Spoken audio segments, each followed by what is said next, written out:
We don't talk about death because it scares us. We whisper it behind closed doors or dress it up in clinical terms and statistics so we don't have to face its realness. But the truth is, death isn't a punishment. It's not the final stamp on a life that either succeeded or failed. Death is a passage, a deeply human transition, the doorway between one way of being and another that we don't fully understand, but feel in our bones. For most of us, the thought of dying feels like a disruption, a terrifying full stop. But what if we saw it as a comma instead, a breath, a turning of the page? What if we recognize that our time here is not infinite, not guaranteed, and that this fact doesn't make life less meaningful, but more? We spend so much of our lives acting like we'll live forever, chasing perfection, holding grudges, fearing change, and all the while we're edging closer to that inevitable threshold.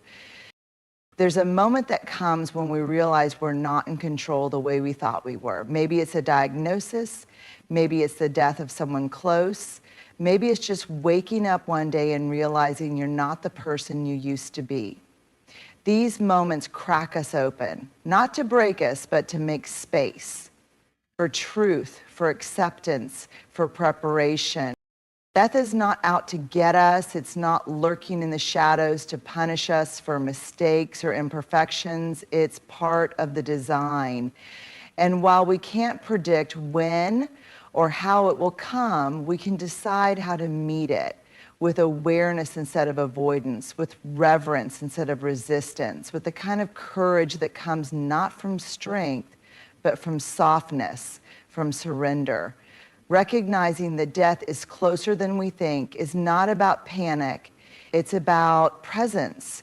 It's about understanding that every interaction, every apology, every laugh, every goodbye might carry more weight than we realized.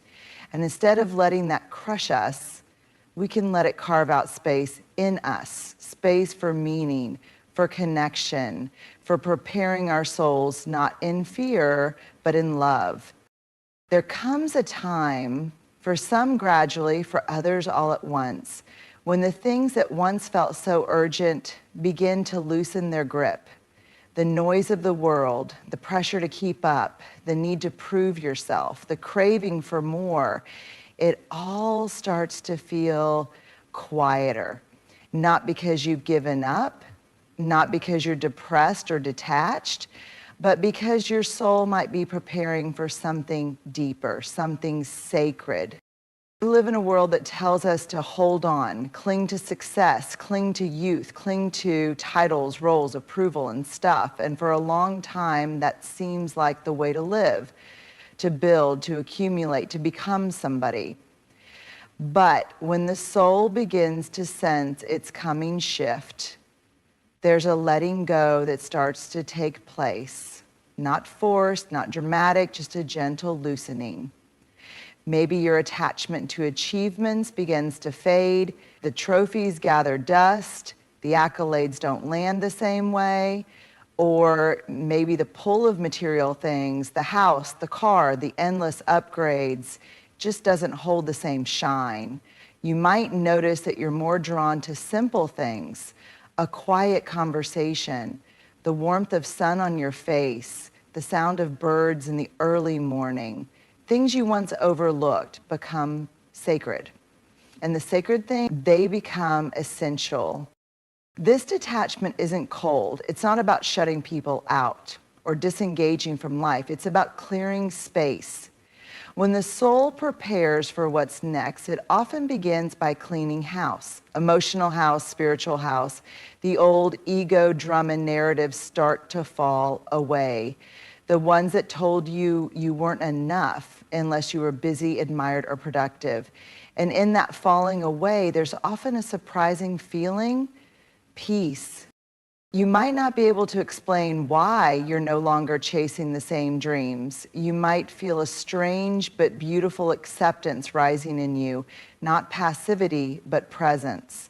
You begin to see your life not as a set of accomplishments, but as a tapestry of connection, growth, and meaning. It's in this space that the soul begins its most honest work.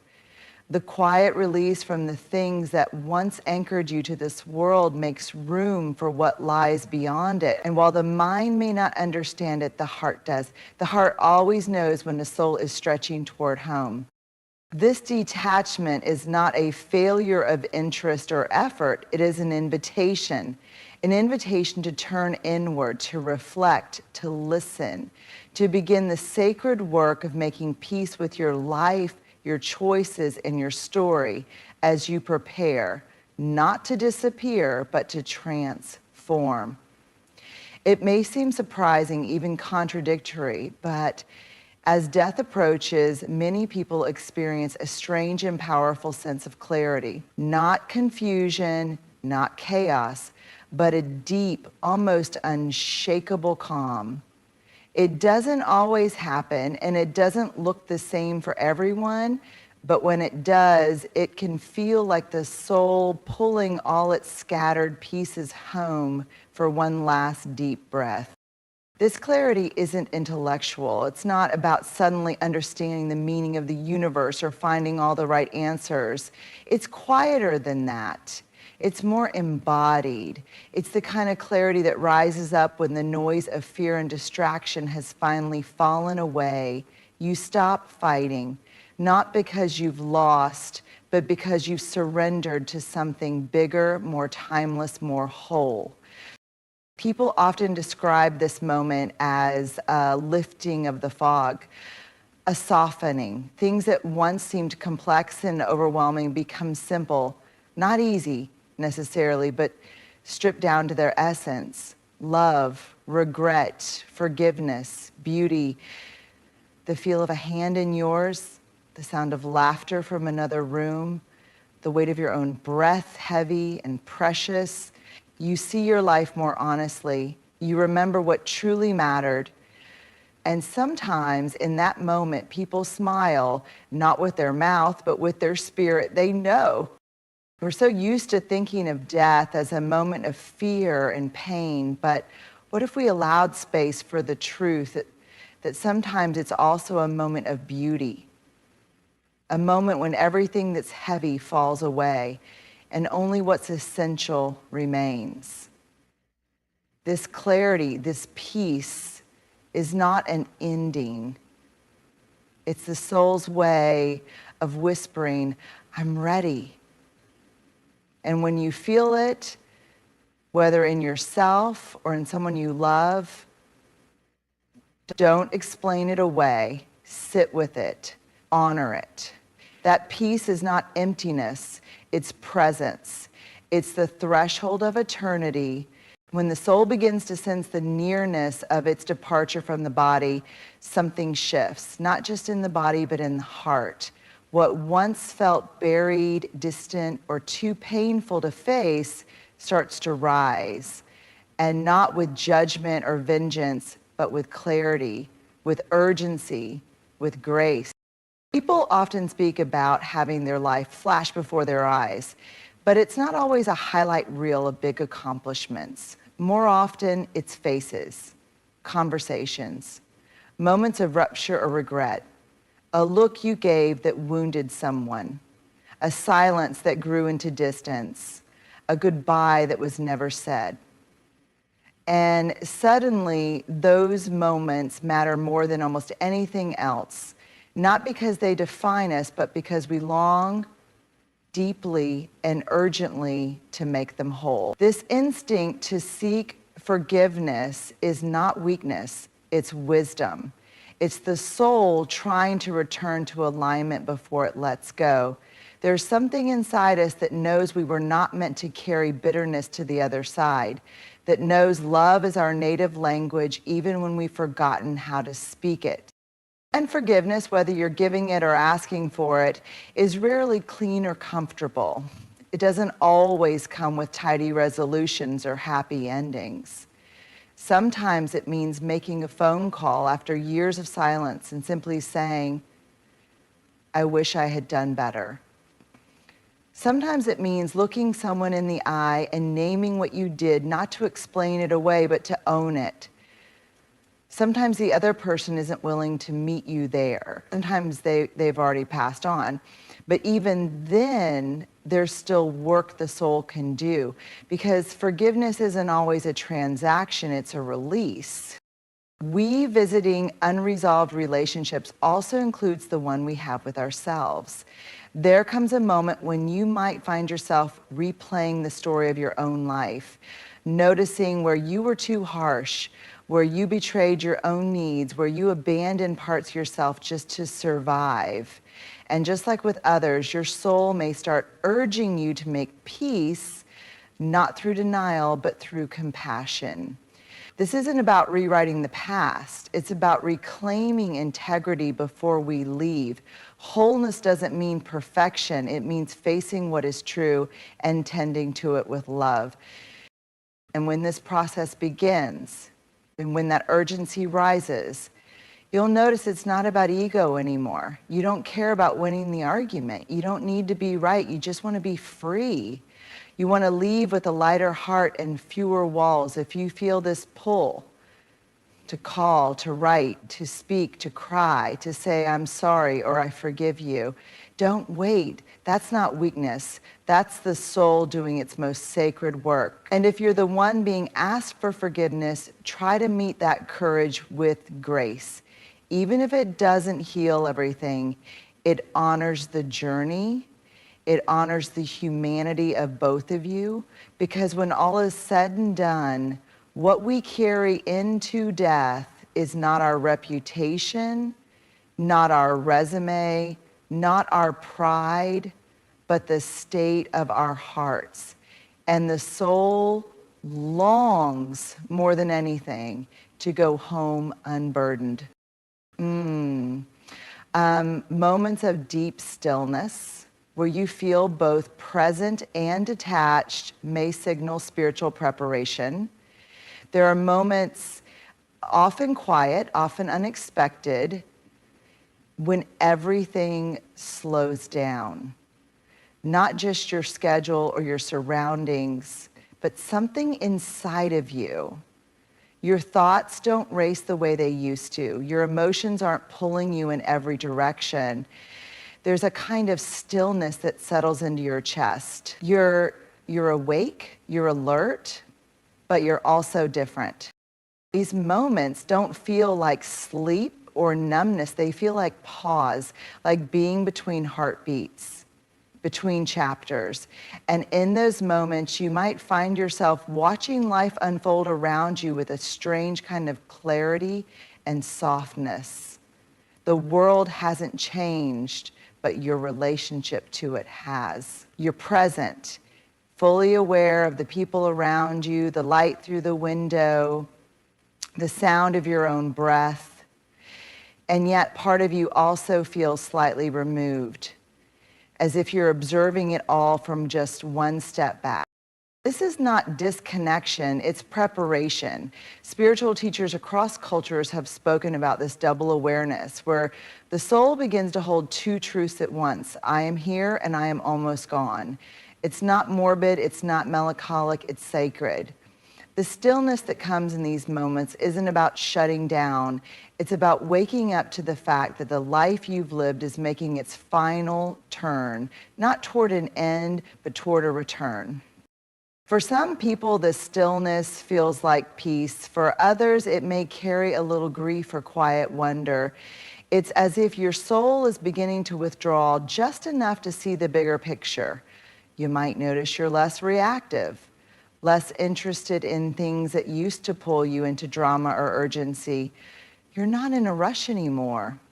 The to-do list becomes background noise. Your energy shifts, not to escape life, but to touch something beyond it. And the beauty is, in this space, you begin to listen differently. You hear people not just for what they say, but for what they mean. You notice silence more. You become less afraid of it, because in that stillness, you're meeting the part of you that has always been eternal, the part of you that isn't afraid of death because it knows it isn't the end. This kind of stillness can happen weeks or even months before the body begins to shut down. It can come in waves. Sometimes you'll feel deeply rooted in this presence, detachment. Other times, life pulls you back into its chaos. That's okay. There's no perfect way to transition, no linear path to spiritual readiness. But when you do feel those moments, when time slows and you feel simultaneously held and released, let them be what they are. Don't rush to fill them. Don't panic, don't analyze, just be in them. Because those moments are sacred ground. They are a threshold space where the soul is not quite here and not quite there, where it's doing the deep internal work of surrender, not just to death, but to grace. And in that surrender, there is often more aliveness than we've ever known. Because when everything else falls away, what remains is presence. Pure, holy presence. The body whispers long before it screams. Chronic fatigue, fading appetite, and withdrawal are often signs. The body is wise. It always has been. Long before we recognize what's happening, the body begins to speak, not in dramatic declarations, but in whispers. It doesn't need to shout right away. It simply shifts, softens, slows. If we listen closely, we'll notice these signs. They're not about fear. They're not about failure. They're about preparation. One of the first whispers is fatigue, a kind of tiredness that rest doesn't fully relieve. This isn't the exhaustion that comes from a long week or a sleepless night. This is something deeper. It lives in the bones. It often feels like the soul asking the body to slow down, to conserve, to stop spending so much energy on the outer world and begin tending to the inner one. You may find yourself napping more, retreating from stimulation, or simply sitting in silence without needing to explain why. Another sign is a fading appetite, not just for food, but for consumption in general. The hunger that once kept you tethered to routine and desire begins to lessen.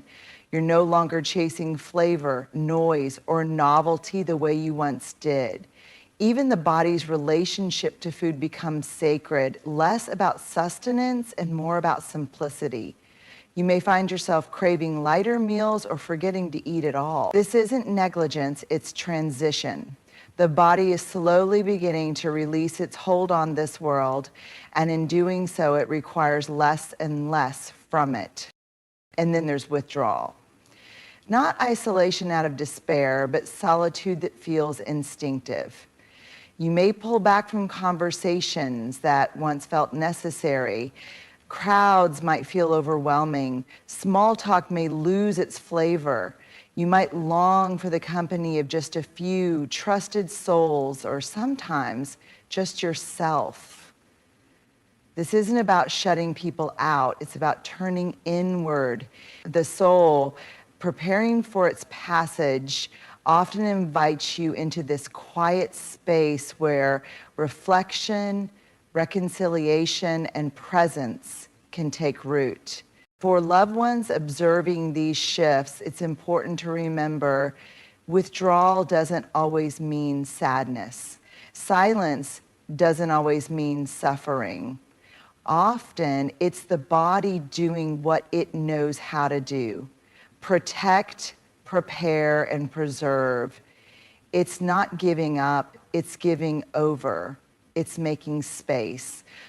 Of course, not every physical symptom is a sign of dying, and we should never ignore medical care or mental health support.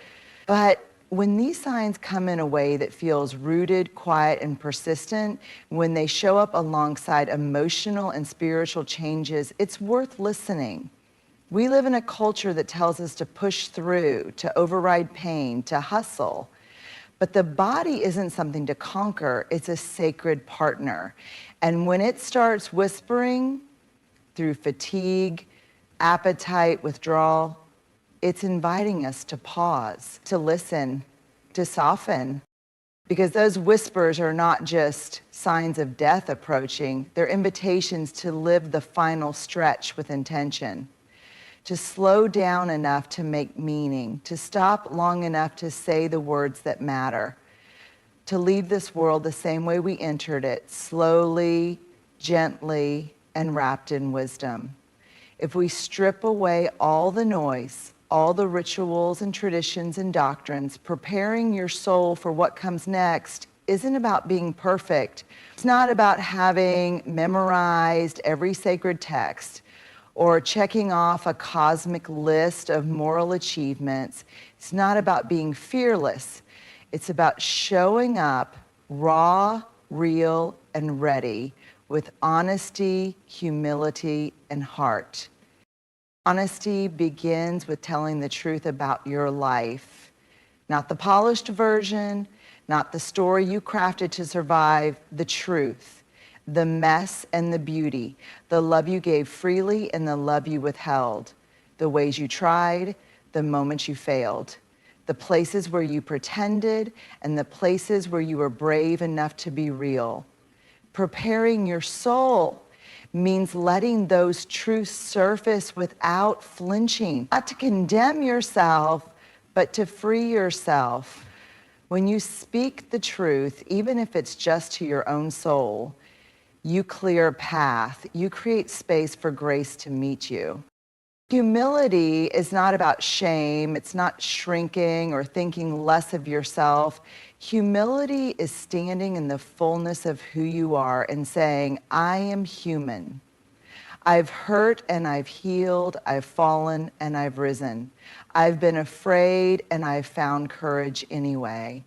Humility is knowing you're not in control of the timeline, the outcome, or the mystery that lies ahead, and learning to be okay with that. Realizing that no amount of power or planning can buy you one more breath than what was already written. And instead of resisting that truth, you bow to it. Not out of defeat, but reverence. And then there is heart. Maybe the most important of all, because preparing your soul isn't an intellectual exercise. It's an emotional one. It's the quiet choice to stay soft in a world that tells you to harden. It's choosing to say the words, I love you, I'm sorry, I forgive you, thank you, goodbye. It's opening your hands and letting go of resentment, of control, of unfinished expectations. The heart prepares not by clinging, but by connecting. And those connections, whether with people, with yourself, or with something greater, become the soul's greatest companions when the time comes to cross over. The world often tells us to prepare for death by fearing it, by fighting it, by denying it. But fear is not what helps us die well. What helps us die well, and more importantly, live well, is presence. It's tenderness. It's the courage to meet death not as an enemy, but as a teacher, a sacred threshold, the final doorway to becoming what we've always been, eternal. And so preparing your soul doesn't have to be a dramatic spiritual event. It can happen right now. In the small choices, in the way you speak to someone you love, in the way you release a grudge that's worn holes in your spirit, in the way you walk into a room and choose to be fully there. It's in the moments you let go of your armor and allow your soul to be seen, naked, imperfect, radiant. You don't have to be fearless to be ready. You just have to be real.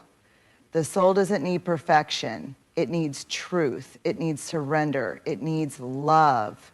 That's how we prepare, not to disappear, but to transcend. So here we are, standing at the edge of a conversation most people run from, but you didn't run. You stayed, you listened. Maybe your hands trembled a little, maybe your chest tightened, maybe this stirred something in you, something old, something sacred, something you haven't dared to look at in a long time. Let me tell you this, that courage matters.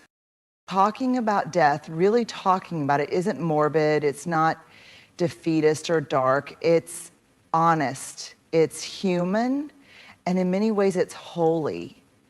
Because when we face the truth that our time here is finite, we finally stop sleepwalking through it. We stop pretending we have forever to say what needs to be said, to forgive what needs forgiving, to love who needs loving. Death isn't the enemy. Denial is. Numbness is. Delay is. But you've chosen something different. You've chosen to get still enough to hear the whispers of your body, the clarity in your mind, and the longing of your soul. And that choice, that willingness to prepare, not out of fear, but out of love, is what turns death from something that happens to you. So let's not wait until the final hour to tend to what's essential. Let's forgive now. Let's speak now. Let's rest now. Let's strip away the unnecessary noise and come home to the parts of ourselves we've forgotten to nourish. Because the truth is, death is not the end of the story. It's a chapter change, a breath between sentences. And when it comes, may we not meet it clinging, but open-handed, honest, humble, and full of heart. That's what it means to prepare your soul, not for an ending, but for a return. Thank you.